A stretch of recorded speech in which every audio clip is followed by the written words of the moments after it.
कैसे बावलों, कैसे नंबर 8 का बैट्समैन सबकी नींदें उड़ा सकता है 1 घंटे की बैटिंग से। बात करेंगे भारत बनाम इंग्लैंड थर्ड एक दिवसीय के बारे में।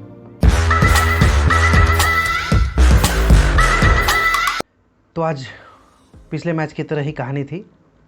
टॉस हमेशा की तरह बटलर मतलब इंग्लैंड के कप्तान ने जीता और टॉस के टाइम ही कोहली मुस्कुरा रहे थे। पता नहीं क्या हो गया इस सीरीज़ में, T20 सीरीज़ हो या वनडे सीरीज़ हो, पूरी तरह से हारे हैं। टेस्ट में भी मुझे लगता है 3 टेस्ट मैचेस में वो टॉस हारे थे।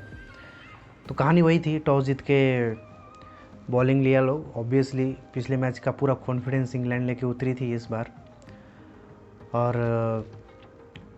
इस बार इंडिया का जो ओपनर्स थे थोड़ी स्टेडी शुरुआत दिया। धवन तो पूरी तरह से आज उनकी टाइमिंग ख़तरनाक फ्लो कर रही थी, अच्छी बैटिंग चल रही थी दोनों की। पर वही मिडिल ऑर्डर में ऑफ स्पिनर आए और विकेट लिया उन्होंने। ख़ास बात ये जानने की थी कि इंडियन पिचेस पे इंडियन बैट्समैन लेग स्पिनर को नहीं पढ़ पाए। मीन्स लगातार आदिल रशीद ने तो कोहली का तो उन्होंने बैंड बजा दिया, एक तरह कह सकते हैं बैंड बजा दिया, क्योंकि शायद कोहली जैसा बैट्समैन को आप अपना बनी बनाना, मतलब आपके अंदर टैलेंट है, वो भी लेग स्पिनर। वनडे में स्पेशली लेग स्पिनर होते नहीं, वो खेलते कम है। बट इंग्लैंड ने दाव खेला, उन्होंने 2 स्पिनर खिलाए, मोइन अली और आदिल रशीद पर। इंडिया ने आज पिछले मैच के करता धरता कुलदीप जी को जगह नहीं दी, उनकी जगह पे एक पेसर ऐड किया नटराजन, जो कि सही फैसला हो सकता है क्योंकि पास्ट IPL रिकॉर्ड और ऑस्ट्रेलिया सीरीज़ में अच्छी उन्होंने दावादारी ठोकी थी।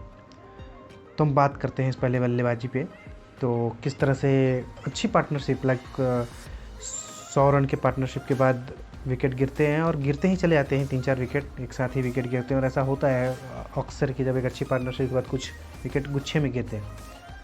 बट बात करना होगा सबसे इम्पोर्टेंट जो आज इनिंग खेली है, ऋषभ पंत। हाँ, एक तरह से हम कह सकते हैं कि युवा वीरेंद्र सहवाग हैं, या वीरेंद्र सहवाग कहना भी एक तरह से बेइज्जती होगी ऋषभ पंत के लिए, क्योंकि वो एक नया ऋषभ पंत कहलाएंगे, क्योंकि उनको फ़र्क नहीं पड़ता है कि स्पिनर है या ओवर ख़त्म होने वाला है या ड्रिंक्स होने वाला है या सामने कौन है, कुछ नहीं, कोई सा भी शॉट खेल सकते हैं, विकेट के पीछे हो आगे हो। और मुझे लगता है ये कुछ साल पहले इनकी कमी भी थी कि उस सिचुएशन के अनुसार नहीं खेलते हैं। बट यही क्वालिटी अब उनके लिए बहुत ही फ़ायदा कर रही है कि जो खिलाड़ी अभी तक वनडे से बाहर था, T20 से बाहर था, टेस्ट में उसको तब जगह मिली ताकि वो रिप्लेस कर सके जो हमारा रिद्धिमान साहा जी थे एकदम पुअर परफॉर्मेंस के कारण। तो उसको रिप्लेस किया, और रिप्लेस ऐसा किया कि टेस्ट तो मिले ही मिले, T20 में तो वही है ही, स्पेशली वनडे में जो जिन्होंने रन बनाया ना, ये बहुत बड़ी बात होती है। क्योंकि अब इंडिया ये सोचिएगा कि क्या राहुल से कंटिन्यू करना है या नहीं, या इनफैक्ट राहुल का भी पोजीशन थोड़ा खतरे में आ सकता है अगर उनसे विकेट कीपिंग नहीं कराई जाए तो। वैसे तो कहने के लिए कोहली कहते हैं कि नहीं टीम के मेंबर रहेंगे, लेकिन आने वाले दिनों में जब बैलेंस भी बनाया जाएगा इंडिया के टीमों को, तो ये देखना थोड़ा इंटरेस्टिंग होगा कि क्या श्रेयस अय्यर और राहुल के बीच में या मिडिल ऑर्डर में कोई और भी आता है इंडिया में। क्योंकि तो बात करेंगे 2 पीक है जो हमारे हैं, पांड्या और पंत। ये तो भाई अपनी अपनी टीम के एक नंबर 1 खिलाड़ी हैं अगर हिट करने की जाए तो, और वही अगर इंडिया के लिए 10 ओवर खेल लें तो इससे अच्छा बात नहीं हो सकती किसी दर्शक के लिए, दोनों ही। और ऋषभ पंत तो भाई मार ही रहे थे, साथ में एक पांड्या अगर साथ में आ जाए तो ऐसा लगता है कि एक छक्का लगा कोई बात नहीं, एक और छक्का आ सकता है ओवर। और दोनों ने ज़बरदस्त पार्टनरशिप की और इंडिया को एक तरह से बुरी मुसीबत से आगे बढ़ाया। लेकिन गलत टाइम पे दोनों आउट हुए, और मुझे लगभग लगता है 10 ओवर थे जब दोनों आउट हो चुके थे, तब भी एक अच्छी पार्टनरशिप जमी हमारे ठाकुर और कुणाल पांड्या के बीच में। पांड्या जी का आज टाइमिंग बिल्कुल ही नहीं था, वो शॉट बहुत ज़ोर से मारने की कोशिश कर रहे थे, बट एक भी चौका या छक्का तो लगा ही नहीं पाए, वो शॉट ही नहीं उनका आ रहा था। हो सकता है किसी दिन खिलाड़ी का ऐसा होता है। बट पटाखा तो कह सकते हैं कि सरदार ठाकुर थे, जिनके 3 छक्के, वो भी एक तो स्टोक के ऊपर छक्का मारा उन्होंने आगे बढ़कर, तो बेन स्टोक उनका बैट देखने आ गया, यार कैसा बैट है भाई, मतलब एंटरटेनमेंट इनिंग कह सकते हैं। 30 रन तबातोड़ बनाया, और अच्छी बात है, ऐसा बैट्समैन चाहिए हमें कि ये नहीं कि टुक टुक करे, खुद से स्ट्रोक बनाए और खेले। कुल तरह से हम भारतीयों पे ये दबाव था कि पिछले मैच का स्कोर कार्ड देखने से हमें लग रहा था कि 400 के नीचे तो कुछ नहीं, और जिस तरह से इंडिया खेल रही थी तो ऐसा लगा कि 380 तो बना ही लेंगे आराम से। बट गलत टाइम पे इन दोनों का आउट होना, ये कम से कम भारत का 50 से 60 रन कम कर दिया। तो 330 और पिछले मैच की आंधी तूफान देख के लग रहा था कि भैया डमाडोल है। और इस डमाडोल में स्टार्ट होती है इंग्लैंड की पारी, जिसमें आते हैं पहले ओवर में 3 चौके, वो भी भुवनेश्वर कुमार जो हमारा नंबर 1 बॉलर है। तो भैया टेंशन तो लाजमी है, लेकिन कहानी चेंज कर दी भाई ने, पहले ओवर में उखाड़ा ऑफ स्टम्प उनका। और तब थोड़ा जो पिछले 2 मैचों से पैटर्न चलता रहा ना वो टूटा कि भैया पार्टनरशिप उनके भी पहले विकेट की हो जाती है 100 रन की। तो क्या होता है कि फिर बॉलर टीम उसी तरह से खेलती है जैसे बैट्समैन खिलाते हैं, पर जब आप पहले 10 ओवर में विकेट निकालते हो तो फिर आप गेम खिलाते हो, आपको क्या फील्ड सेट करना है, आप कैसा चाहते हो अटैक करना। और वही हुआ, पहला विकेट मिला, उसके बाद उन्होंने ट्रैप किया बेरेस्टो को। वो बहुत आगे बढ़ के खेल रहे थे, पहले 2 देशों में क्रीज से बहुत आगे, तो स्विंग का कोई चांस ही नहीं था, बहुत हिट कर रहे थे ज़बरदस्त पेस लेके।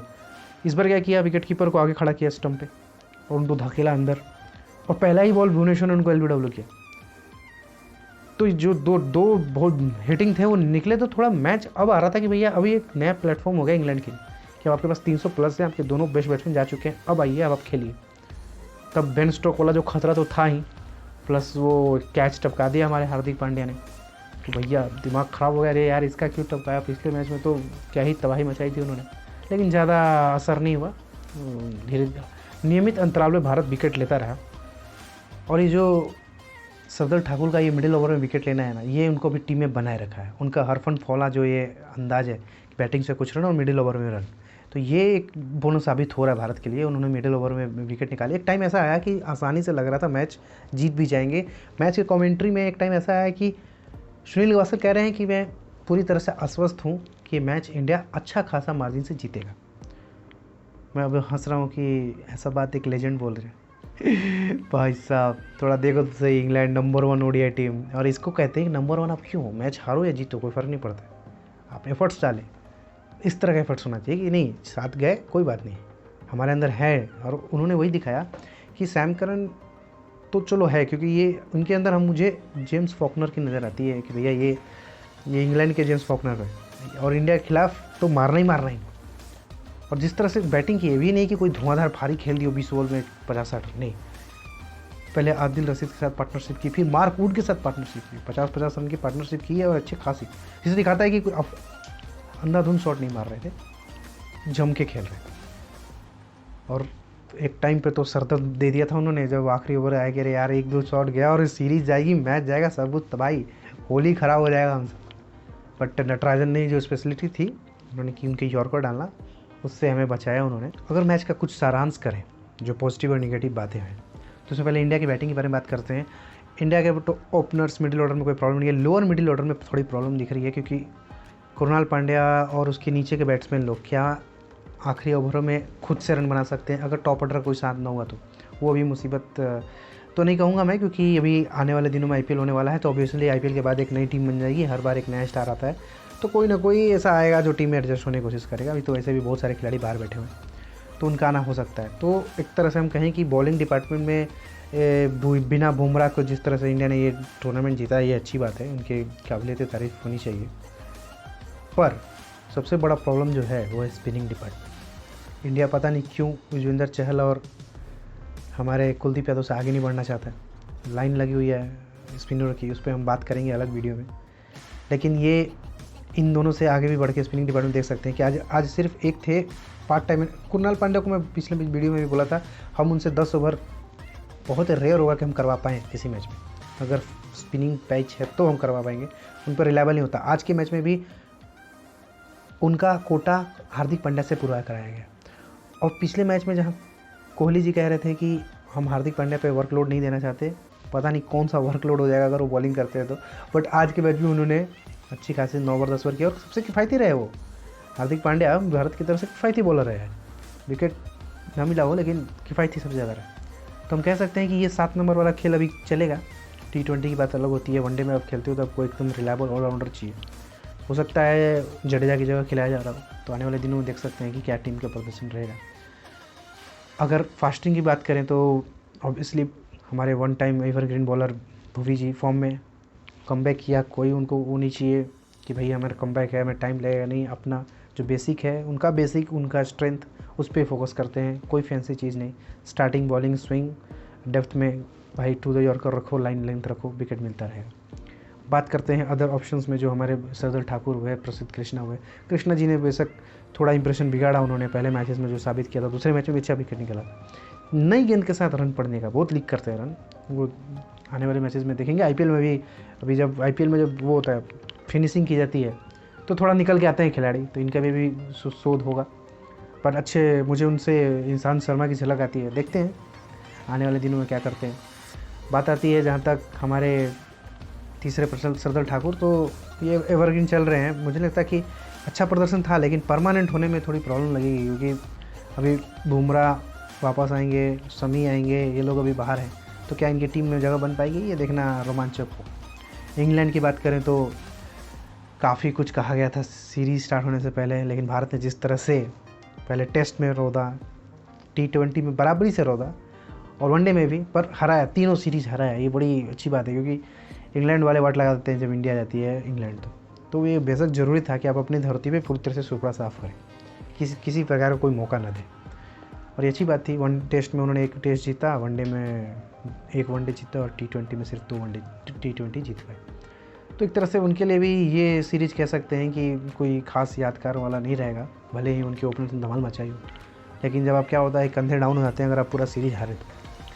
लास्ट मोमेंट में आज तो रवि शास्त्री भी ग्राउंड के किनारे आ गए थे और बेहतर उनके साथ डिस्कशन चल रहा था।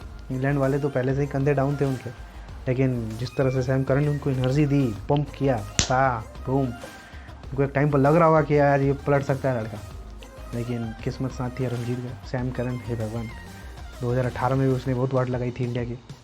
और ऐसे ऐसे खिलाड़ी जो ना ऑलराउंडर वाले ने इंडिया के खिलाफ पता नहीं क्यों खतरनाक प्रदर्शन करते।